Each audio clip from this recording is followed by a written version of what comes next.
20.2% weight loss. That's how much individuals lost on average during a 40-week trial taking tirzepatide. Eli Lilly's Zepbound, or tirzepatide, is superior to Wegovy, or semaglutide, in a head-to-head trial showing an average weight loss of 20.2% versus 13.7%. That's a press release of sorts from Eli Lilly talking about their confidence of their new compound tirzepatide in a study they're titling Zepbound 5.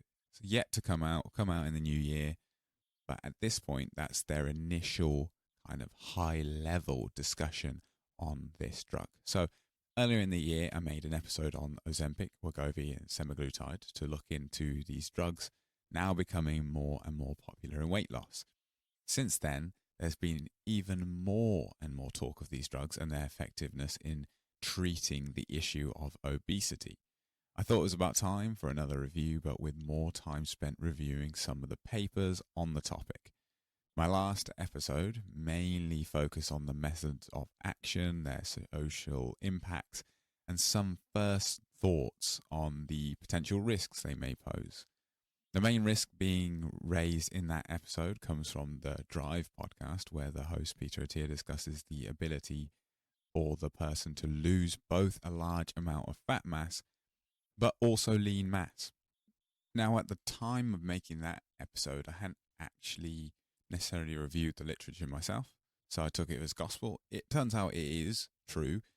There's some nuances to it that we'll discuss later on in the episode, but bearing in mind that being weak is associated with a 250% rise in all-cause mortality, a term that is usually a measure of the total number of deaths from any cause in a specific group of people over a specific period of time, it's definitely worth keeping in mind. So let's get into this whole GLP-1 agonist weight loss drug malarkey. Let's start with how does Ozempic work and what is it? So Ozempic and other drugs like it are within a class of drug called GLP-1 agonists. Now you may also hear the name Wegovy and semaglutide thrown around. For clarity, semaglutide is the active drug in both Wegovy and Ozempic. Glycagon-like peptide 1 receptor agonists, or GLP-1RAs, are injectable medications from treating type 2 diabetes. The 2 short-term acting and 3 long-acting options are available in the US. Now, these drugs enhance GLP-1 receptor activity, improving glycemic control and reducing body weight as a result, which was essentially the secondary finding here, and that's where then these drugs have then been signed off again for usage as a weight loss treatment. Now, GLP-1RAs work by activating pancreas receptors, leading to increased insulin and decreased glycagon release. Both of these being glucose dependent. Now, additionally, they affect the central nervous system and gastrointestinal tract, reducing appetite and slowing glucose absorption. This is something you'll hear a lot when it comes to these people feeling less hungry, less desire to eat, earlier satiation occurring, and leading to further weight loss. But the central nervous system effects, this is where you will hear side effects such as nausea and general gastrointestinal distress because of its impact on things. Now, commonly recommended as a second-line therapy, GLP-1RAs can be used in combination with other diabetes medication, helping to achieve better glucose control without the weight gain associated with some other agents. While gastrointestinal side effects are common, they are usually transient and less frequent with long-acting formulations. You think a lot of medications, when people first go on them, there are usually some short-term side effects, things like nausea. And then as the treatment goes on, the side effects tend to subside with time. Now, the first paper we're going to look into here is 1 weekly semaglutide in adults with overweight or obesity, published in February 10, 2021. Now, semaglutide, a medication that mimics a hormone called GLP-1, is already approved in lower doses for treating type 2 diabetes and reducing cardiovascular risks in those with diabetes. It also has been found to promote weight loss in early studies, leading to further research. That's how this all comes about. Now, a global study program called STEP tested a higher dose of semaglutide, 2.4 milligrams weekly, for weight loss in people with obesity or just overweight in general. This 68-week trial evaluated its effectiveness and safety compared to a placebo used in combination with lifestyle changes for adults without diabetes. The goal was to assess how well semaglutide could help reduce body weight and achieve related health benefits.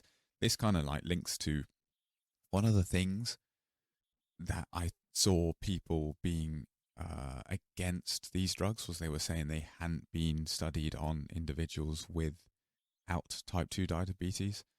So that confused me a little bit because, for example, I didn't look particularly long and find this study. So there you go. Now, the study design, this trial investigated semaglutide's effectiveness and safety for weight loss in overweight or obese adults.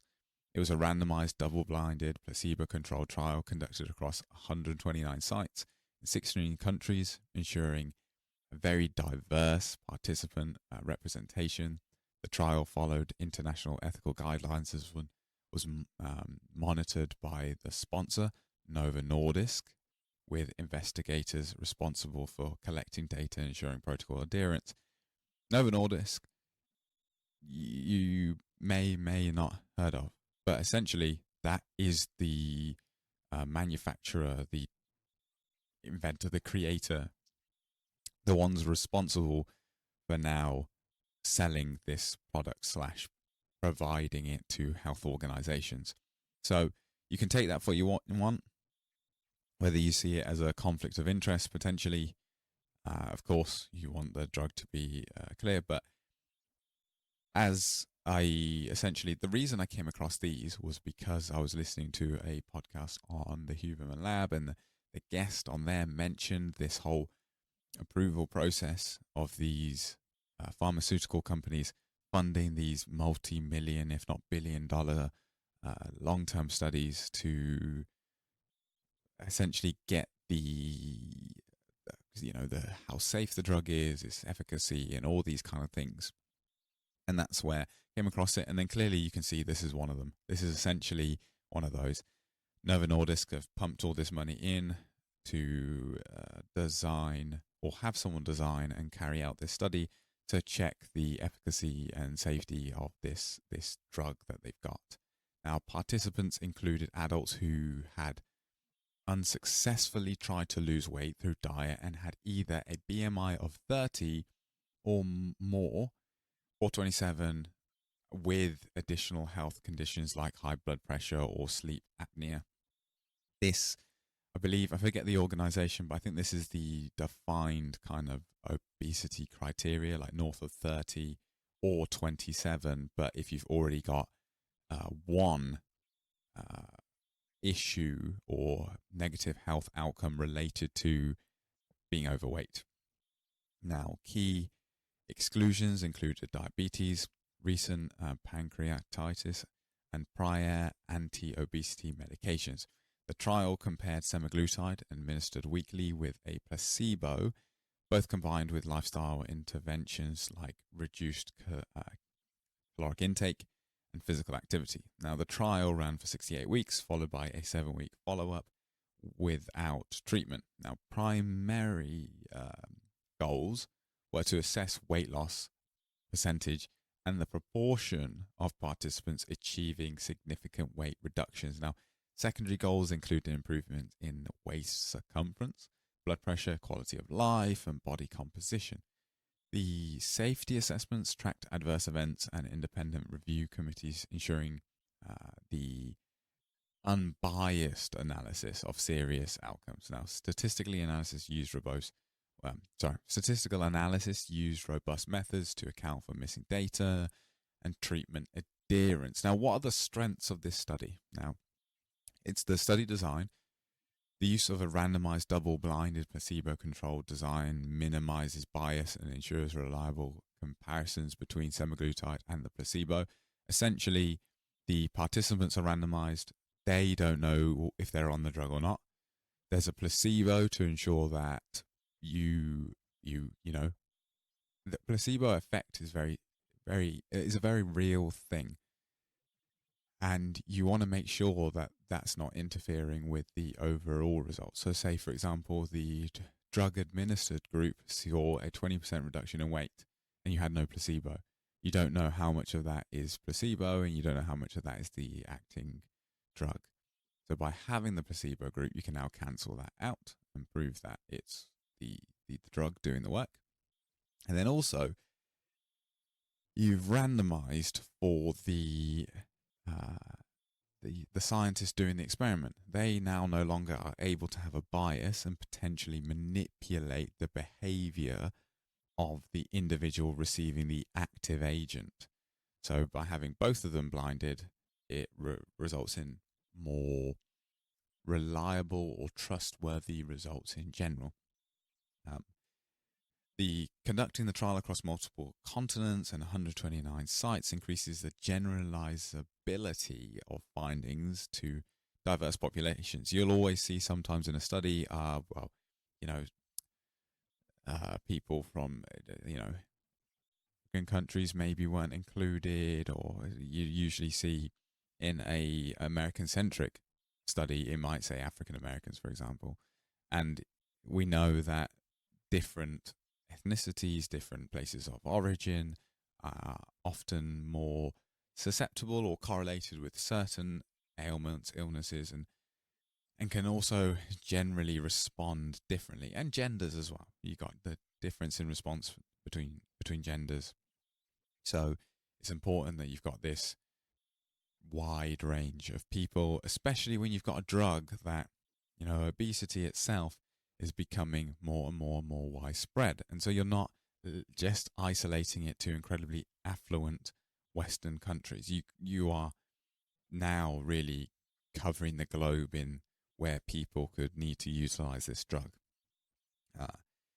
The trial assessed not just weight loss, but also the associated health improvements like blood pressure, body composition, and quality of life, providing a well-rounded evaluation of semaglutide's benefits. You're trying to capture as much as you can, essentially, here.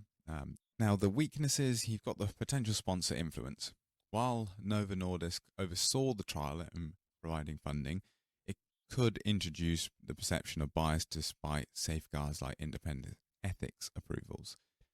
The excluding individuals with diabetes or recent anti-obesity medication use may limit the applicability of results to broader populations, particularly those with complex metabolic conditions.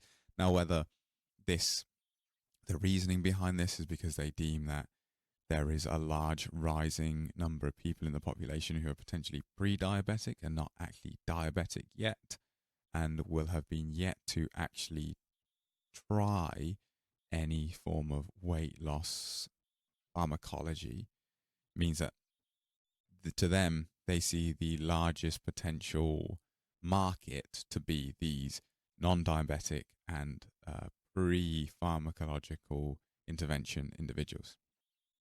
Now, long-term wise, the trial lasted 68 weeks with an additional 7 weeks follow-up. While this is robust for weight loss trial, it may not fully capture long-term efficacy, safety, or sustainability of semaglutide's benefits. The trial's reliance on frequent counseling, dietary tracking, and high-dose semaglutide may not reflect real-world conditions where such resource might be limited. As I've already mentioned, this could be a snagging point, but what we have to remember is that they here are just trying to assess if all goes well, what is the end result. Potentially, you could have another study where you discuss or investigate if people are just left to their own devices, what happens. But in reality, you can essentially do that to some extent in the real world, I suppose. You can have, say, medical facilities reporting back on their findings. For example, Dr. A gives patient B semaglutide for 60 weeks and then gives patient C, D, E, F, so on and so forth. What was the average weight loss? You don't even need to know how well they adhered to the substance because they could lie. People often lie. I know all too well that people come in, at least from my own experience of feedback from general practitioners when I've gone in the past and for personal medication, they ask and they go, "Are you sure?" And you ask, "What do you mean? Am I sure?" It's like, well, most people say that they're adhering to the medication, but you look at their blood work or you look at the results in general, say weight loss, say blood pressure management, say some kind of cholesterol management, and you go, this, yes, some people don't respond, but this doesn't look right. So yeah, people in general aren't always the greatest, but you can just see from real world application what the results look like. Now, the study, we can get onto the results of this study. Now, the study evaluated the effectiveness of semaglutide for weight loss in overweight or obese adults over 68 weeks, comparing it to a placebo with both groups receiving lifestyle interventions, as we said, caloric restriction and exercise. Now, a total of 1,961 patients were randomized, with 1,306 receiving semaglutide and 655 receiving a placebo. The majority, 94.3%, completed the trial, which is pretty good completion, if you ask me. I mean, I know research myself, but a 94% completion ratio seems pretty good. And 81.1 adhering to the treatment protocol, so essentially 80% overall useful data. Now, participants had an average BMI of 37.9, where predominantly female, 71.1%, and white, 75.1%.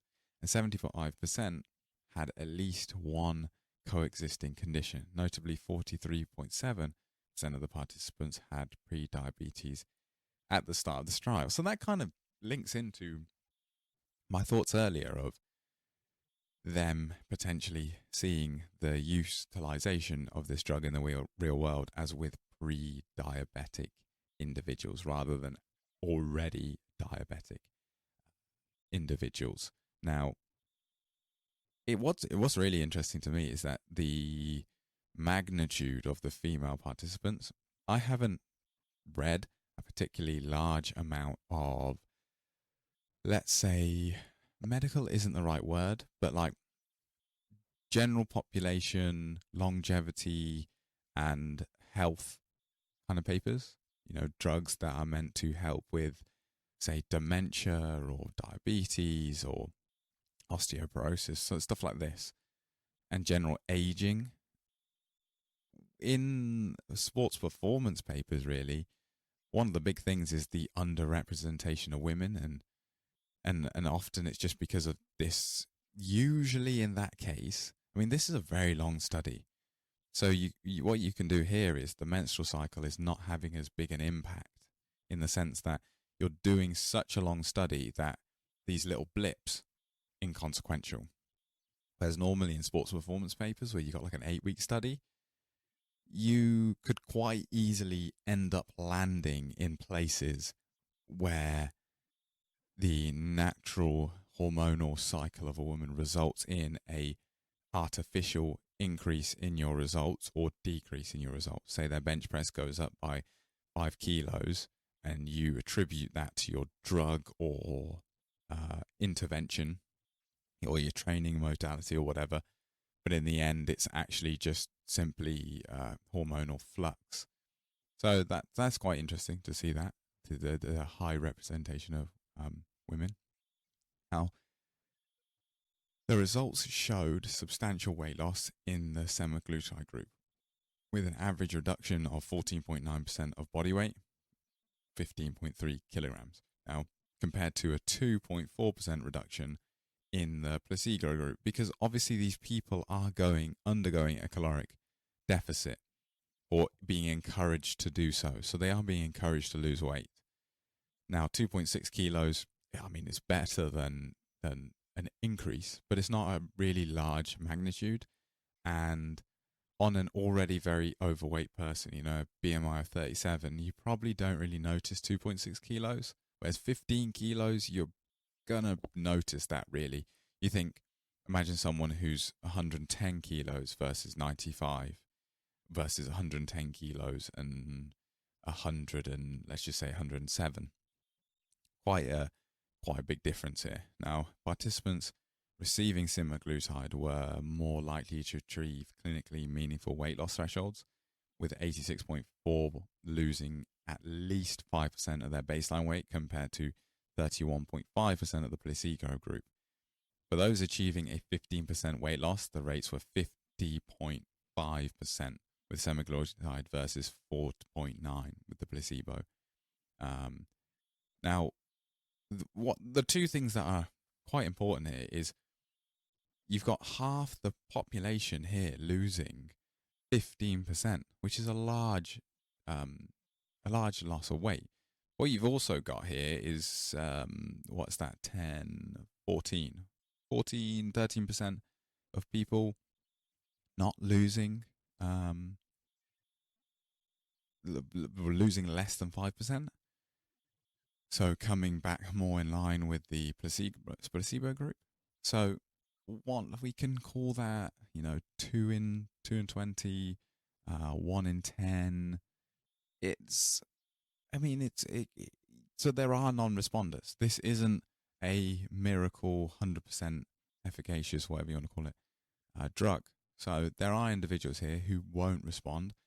Whether that was because they are true non-responders to the drug, or whether it's on average 1 in 10 people don't adhere to the protocol well enough, or lie about their adherence or their consumption, or so on and so forth. With a study like this, you can never know.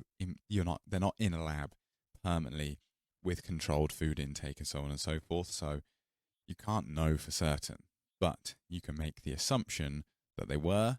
And so from this, you could state 1 in 10 people do not lose weight in response to this drug.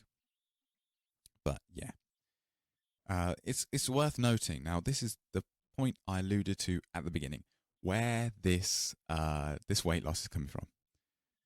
So in the paper, you have to read it thoroughly because it references this weight loss from muscle and fat, but it just states in the actual paper itself, look at table S5. You then need to bring up essentially the it's like a pack of indexes and graphs and so on and so forth. Now, on this table S5, called supportive secondary endpoints assessed in the DEXA subpopulation for the treatment, you can see that the individuals lost 1.37 kilograms of total fat mass, 1.83 kilos of lean body mass. Now, interestingly, the ratio of this actually skews a bit. So in the placebo group, they're actually losing more mass to lean mass than fat mass. But then in the semaglutide group, the point is they are losing a lot of lean mass. They're losing 5.26 kilos and they're losing 8.36 kilos in fat mass. Now, 5 kilos of lean mass is a lot.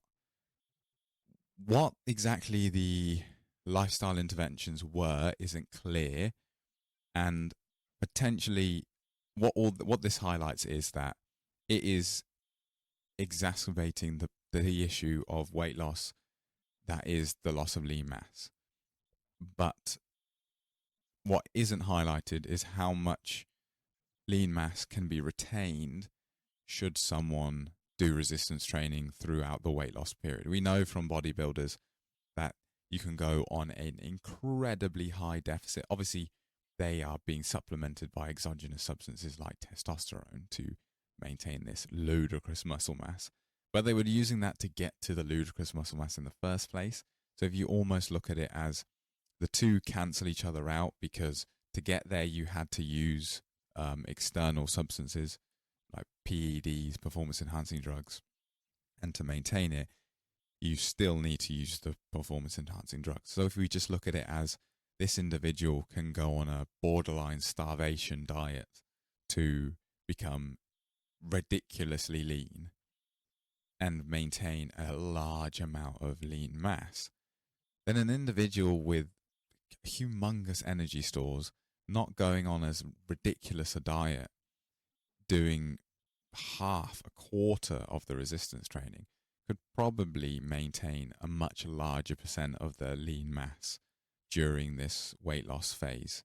So I think that's really what it highlights. It highlights the fact that the individual will lose a lot of lean mass and will push themselves closer to that weak, shall we say, category that results in the 250% increase in all-cause mortality. So it's definitely something to bear in mind and a very important piece of the research, and something that I think all in all the individual needs to consider, not just only weight loss, but they, from this data, need to consider overall endpoint health, and that as much as this drug is going to supercharge their ability to lose fat mass, it's also going to result in a greater capacity to lose lean mass, which is vital, clearly, to overall longevity. So it's worth bearing in mind. Now, beyond weight loss, semaglutide demonstrated additional health benefits. This is something that you hear a lot now. There's all sorts of things people are stating. Then there's research that's also stating it, but the problem with people stating things usually is the fact that someone stated it from the research, or a company like Eli Lilly is quoting it in a press release, and then someone with less understanding, because they didn't physically do the research like myself. I didn't do the research, so I understand it less than the person who's done it, then states it. Then someone down the road from there states with even less understanding, and then by the time it gets down to Mr. TikTok influencer, it's like this shortened bullet point of like, take tirzepatide or whatever, and you'll never drink another drop of alcohol again. And that's it. That's the 5-second clip. So, as I was saying, beyond weight loss, semaglutide demonstrated additional health benefits, including a greater reduction in waist circumference, 13.5 centimeters versus 4.1, which points to overall fat mass, really, but also visceral fat around the organs, improvements in blood pressure, fasting glucose level, glycated hemoglobin. Now, big word alert. So, glycated hemoglobin, also known as hemoglobin A1C, which you may have seen on your blood work if you've ever had it done, or what you probably also have heard of is HbA1c. This is a blood test that measures the amount of glucose that has attached to hemoglobin in red blood cells, and is used to diagnose and monitor diabetes. Can also help screen for pre-diabetes. Essentially what this is when you take a blood test, it's a snapshot in time, which is part of the problem.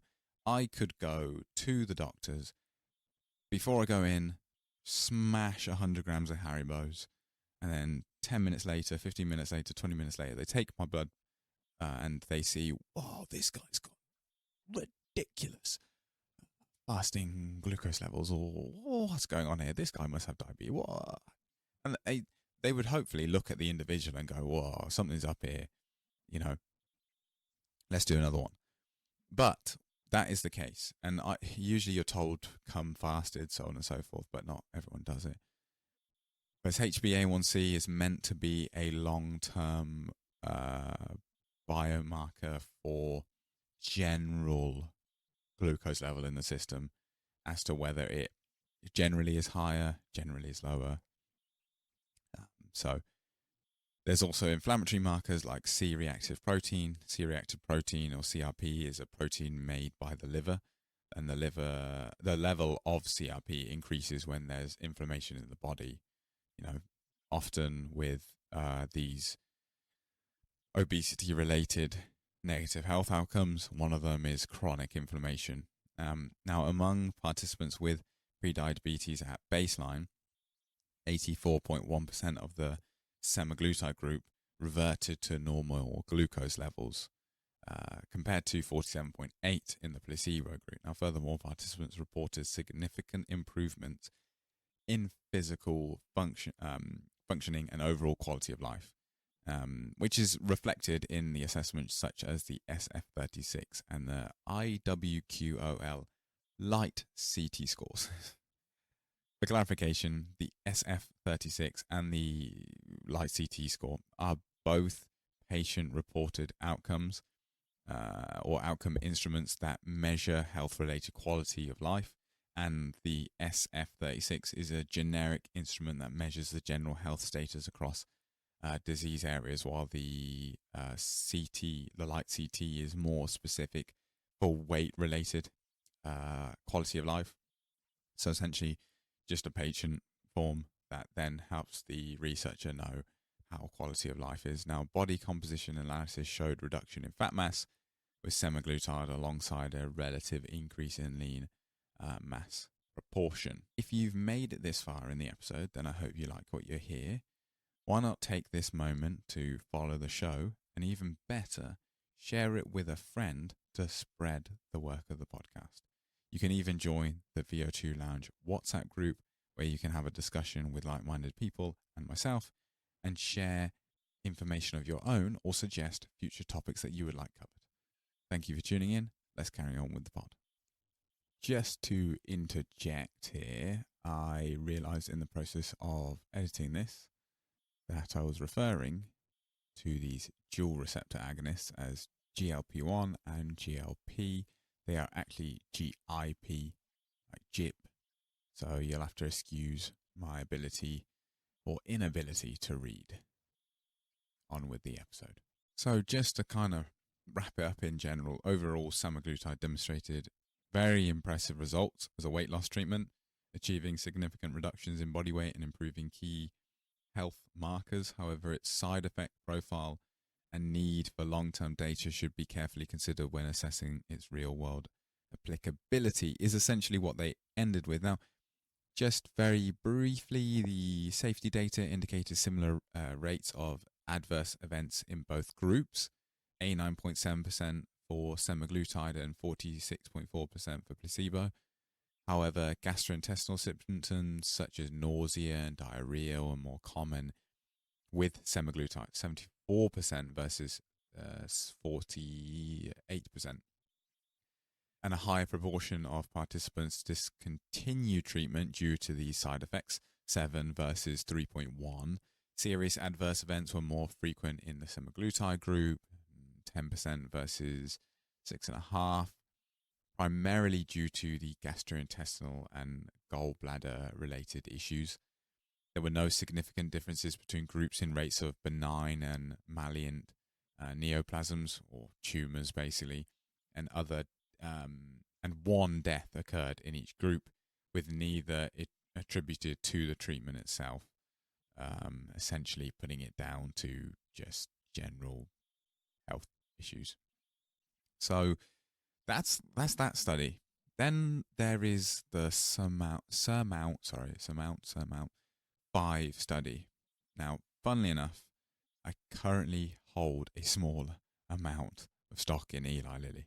And at the point I came to recording this episode, there was a jump in their overall stock price, and I was like, "Oh, what the hell's going on here? I am looking at this whole semaglutide stuff. What's going on?" Now, there was a press release from them called Lilly's Zepbound, or tirzepatide, superior to Wegovy semaglutide, in a head-to-head trial showing an average weight loss of 20.2% versus 13.7%. Essentially, there's this study called the Surmount 5 where they compared Zepbound, a dual GLP and GLP-1 receptor agonist, to Wegovy, a mono GLP-1 receptor agonist in adults living with obesity without diabetes. Now, the entire study is due to be released in 2025 in the early portion of the year. But essentially, they've got these results, they're confident in them, and they would like to share them, obviously, for shareholder satisfaction and general company growth. They released this in the 4th of December 2024 to publicize the findings, and then we'll have a full-length study. In reality, how many people actually read the full-length study? It's stuff like this that gets announced that people actually get intrigued about and would like to read and be all, positive about. Now, there is another study which is also sponsored by Eli Lilly, which is tirzepatide versus semaglutide once weekly in patients with type 2 diabetes. So just to catch up, GLP-1 receptor agonists are proven treatment for type 2 diabetes. They help control blood sugar by boosting insulin production when needed, reducing appetite, delaying stomach emptying, and aiding weight loss. Another hormone, GLP, also helps manage blood sugar and influence fat storage, potentially enhancing the effects of GLP-1 agonists when combined. And this is the latest thing. It is these dual drugs where there's a GLP-1 and GLP. So tirzepatide is a new drug that combines the effects of GLP-1 agonists and GLP to improve blood sugar control, weight loss, and weight loss more effectively than just mono GLP-1 drugs. So essentially the difference between semaglutide or Wegovy versus this Zepbound, which is tirzepatide, which is this dual agonist, is taken as a weekly injection. Early studies show that tirzepatide significantly reduces blood sugar, or A1C, and weight. Now, semaglutide, a once-weekly GLP-1 drug, is already approved for diabetes and achieves notable blood sugar and weight reductions. The SURPASS-2 trial compared tirzepatide at different doses to semaglutide to see which worked better for patients who weren't fully responding to metformin. Now, as for metformin, this is essentially another blood glucose management drug. If you listen to the Atir Drive, you'll have heard of it. Maybe a year ago, 2 years ago. You'll hear it now from time to time, but there was a time when the host was actually utilizing the drug. Now, the design of this study, the SURPASS-2 trial, was a 40-week randomized open-label phase 3 study conducted across 8 countries to compare the effectiveness and safety of tirzepatide and semaglutide in patients with type 2 diabetes inadequately managed with metformin. Now, it adhered to international ethical and clinical guidelines, and all participants provided informed consent, is what they've stated. The participants, they were aged 18 and older with type 2 diabetes, so that's how this differs. And essentially, that's what the SURMOUNT-5 is going to, what is different with this study, because I believe this study is like the previous one that I mentioned, where they're conducted on people without type 2 diabetes, which is clearly the large demographic which these drug manufacturers are trying to break into, and clearly where they see a lot of ground to be made and essentially what looks financially lucrative to them. Now, back to the participants, these people with type 2 diabetes, which was defined as a HbA1c between 7 and 10.5%, and a BMI of 25 or higher were included. Key exclusions were type 1 diabetics, advanced kidney disease, and pancreatitis history, and severe diabetic eye disease. Now, the treatment groups, participants were randomized in one of 4 groups in this study. tirzepatide at 5 milligrams, 10 milligrams, and 15 milligrams, or 15 milligrams weekly, or semaglutide at 1 milligram weekly. Tirzepatide doses were titrated from 2.5 milligrams up to the target dose, while semaglutide was increased from 0.25 milligrams to 1 milligram. Treatment lasted 40 weeks, followed by a 4-week safety period. New anti-glycemic medications were allowed under specific conditions. Now, the overall outcomes. What are the outcomes? The primary outcome was the change in HbA1c from baseline to week 40. Key secondary outcomes included weight loss and achieving HbA1c targets of less than 7% or less than 5.7%. Other outcomes including fasting glucose level, BMI, lipid profiles, and a composite measure of HbA1c less than or equal to 6.5% with greater than 10% weight loss without significant hypoglycemia. Now, safety outcomes focused on adverse events, hypoglycemia, and discontinuation due to side effects. Now, what about overall the results in a bit more detail? So similar to the, in both drugs, really, the gastrointestinal issues remain present. As for glycemic control, tirzepatide reduced HbA1c more than semaglutide. Reductions with tirzepatide at doses of 5 milligrams, 10 milligrams, and 15 milligrams were 2%, 2.2%, and 2.3% respectively, compared to 1.86 with the semaglutide group. The superiority of tirzepatide was statistically significant at all doses regarding target achievements. 82 to 86% of tirzepatide patients reaching HbA1c levels below 7% compared to 79% with semaglutide. Now, similarly, HbA1c levels of 6.5% or lower were achieved in 69 to 80% of tirzepatide patients and 64% with semaglutide, while levels below 5.7% were achieved by 27 to 46% with tirzepatide and 19% with semaglutide. So you can just see how generally in these, in glycemic control, overall, there was a greater response from tirzepatide. Now, I think it's worth bearing in mind that the manufacturer of the drug is the one whose drug is being shown here to be the most potent. Now, why they used 1 milligram and 1 milligram only of Wegovy, I'm not 100% sure. When you go online, at least in the UK, you can get Wegovy / semaglutide injections from 0.25 milligrams all the way to 2.4 milligrams. So somewhat in 0.25 increments, but not really. So I'm not sure exactly why that's the case, that they picked 1 milligram. It'd be interesting to see how the two drugs compare when they're I suppose 1 milligram is the medium dosage. It's the middle dose that you can come on.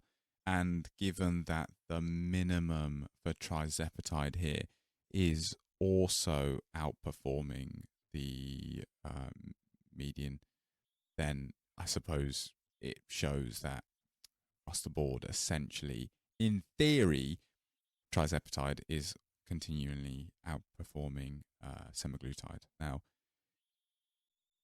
the conclusion essentially from the paper was tirzepatide at all doses, all tested doses, showed superior efficacy over semaglutide in reducing HbA1c and body weight, with similar safety profiles. The gastrointestinal side effects were the most common but manageable. These results suggest that tirzepatide is a highly effective option for improving glycemic control and weight loss in people with type 2 diabetes. So it'd be interesting, and I probably will do a shorter episode, but an episode nonetheless, when this study titled Surmount 5 comes out, to have a look. But this is the final bit that I think is worth considering, worth mentioning, because it's something I have thought about a lot when it comes to these drugs. What happens when you come off Ozempic, Wegovy, semaglutide, tirzepatide, the lot? What happens?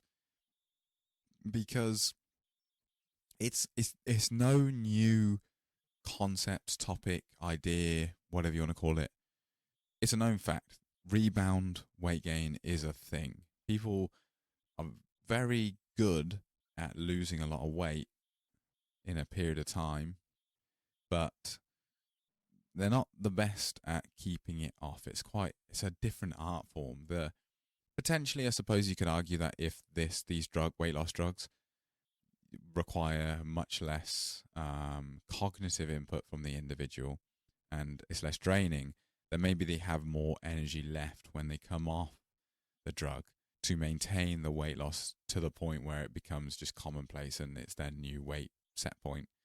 Whereas when someone goes on a traditional diet, potentially the fatigue of doing the weight loss, intervention in the first place is too much. And therefore, when they actually come off the weight loss trajectory, they just capitulate and regain the weight again. So for this, we have a paper called Continued Treatment with Tirzepatide for Maintenance of Weight Reduction in Adults with Obesity from December 2023. Now, as you can see by the title of this, the paper isn't actually, the intention of it isn't to say, this is what happens when you stop using our drug. It's actually intended to be showing how the performance of the drug for maintaining the reduction in weight loss.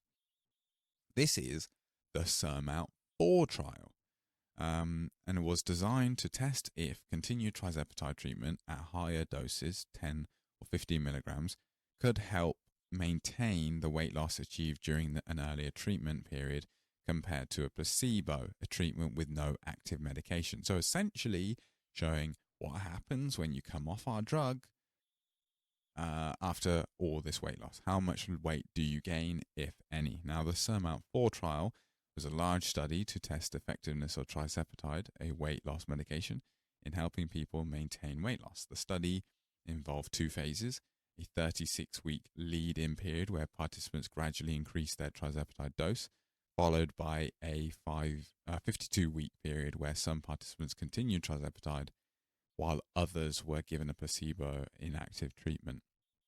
The study included 600 adults with obesity or overweight who were at least 18 years old, had a BMI of 30 or higher, or 27, with at least one weight-related health issue like high blood pressure or heart disease. So similar as other studies we've mentioned before. Now, people with diabetes or those who had recent weight loss surgery were excluded. During the lead-in period, participants started with a low dose of tirzepatide, which was gradually increased to the highest dose they could tolerate. At the end of this period, those who reached the highest dose, 10 or 15 milligrams, were randomly assigned to either continue tirzepatide or switch to a placebo. All participants were receiving guidance on following a healthy diet and an exercise plan.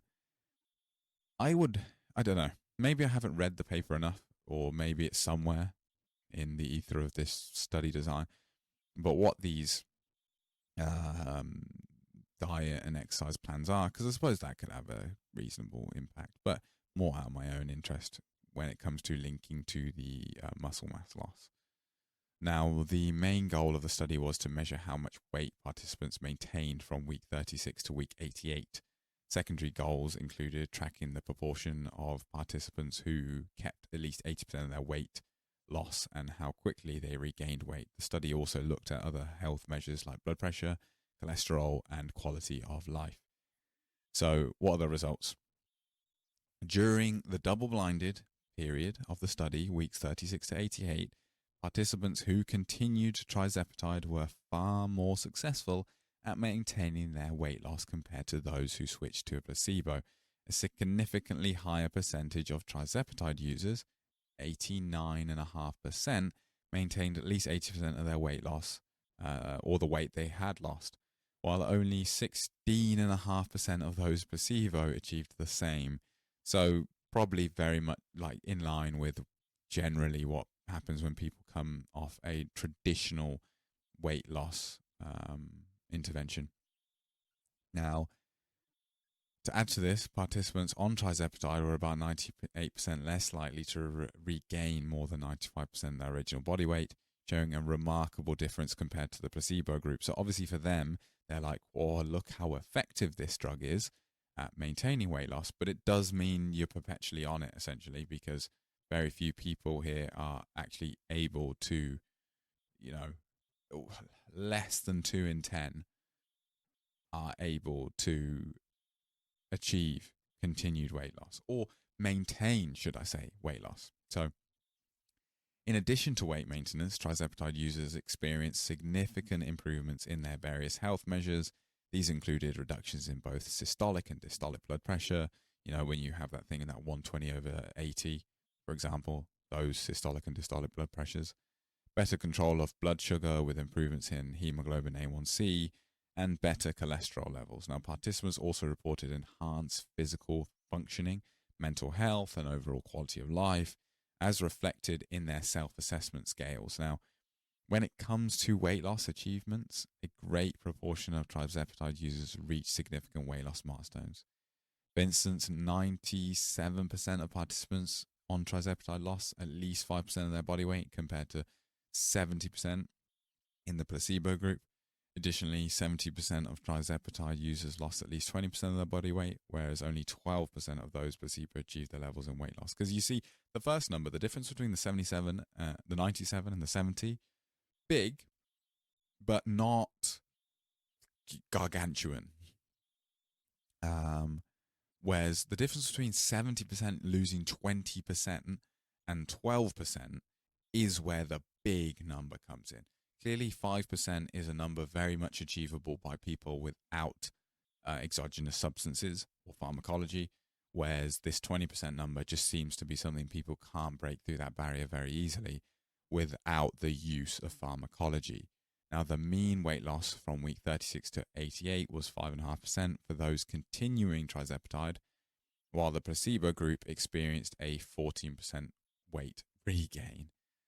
This stark contrast highlights how tirzepatide helps participants maintain their weight loss, while those on a placebo regain nearly all the weight they had lost, which is the part that's worrying for the use of the it's not clearly what this study highlights inadvertently is the fact that this is not a permanent solution. It's maybe step one in the process of getting people down to weight, but then something else needs to step in to maintain the weight loss. Is that this drug? Is that remaining on it? And it just becomes, what is the burden on the individual, but more importantly, what's the cost of all of this essentially? Is this something that can be funded by health organizations? As a UK person, my thought is, what is the cost to the NHS? Obviously, there's a lot of stuff in the news at the moment suggesting that the upfront cost, huge. The result in the effect and the change that this has to their burden through less people with weight-related adverse outcomes outweighs it. But at least from what I've seen, that is generally in relation to a prediction that this weight loss will maintain, and then there's not this continuous top-up. Maybe I'm wrong. Maybe they are, considering the fact that they have to put people on the drug. They put them on for, like, say, 2 years. And then during this flatline period, they've got to keep them on this drug perpetually. Maybe a study will show that after 5 years, you come off the drug and you've learned how to satiate yourself. And maybe you need to break through that barrier of where the weight set point is. If you imagine a graph going down like that, like an L almost, and then the body weight set point is lagging that by, say, 10 weeks. And so it's going like this rather than straight down and boff. it's going really lagging. And then maybe there's a point where these two meet up way down here on the graph. And at that point, the individual could come off the drug and will not experience such a drastic, maybe there will be a jump up, a little jump. But if that jump is 1 kilo and they've lost 20, then it doesn't really matter. Whereas if that jump is 18 kilos and they've lost 20, then you ask, what was the point? Because clearly the individual could have just lost those 2 kilos without the drug in the first place. All you've done is created a big yo-yo. So, yeah, that's it for the episode. What's your takeaways on all of this? Feel free to share your opinions with me on the Instagram or on Instagram. Email me on the VO2 Lounge Discord server or join the VO2 Lounge WhatsApp group. For more content like this, explore my previous works, follow the show and leave a 5-star review if you like what you hear. And lastly, I would like to challenge you to share the pod with a friend today, as it really helps the pod grow. Thank you for tuning in, and until next time, it's goodbye.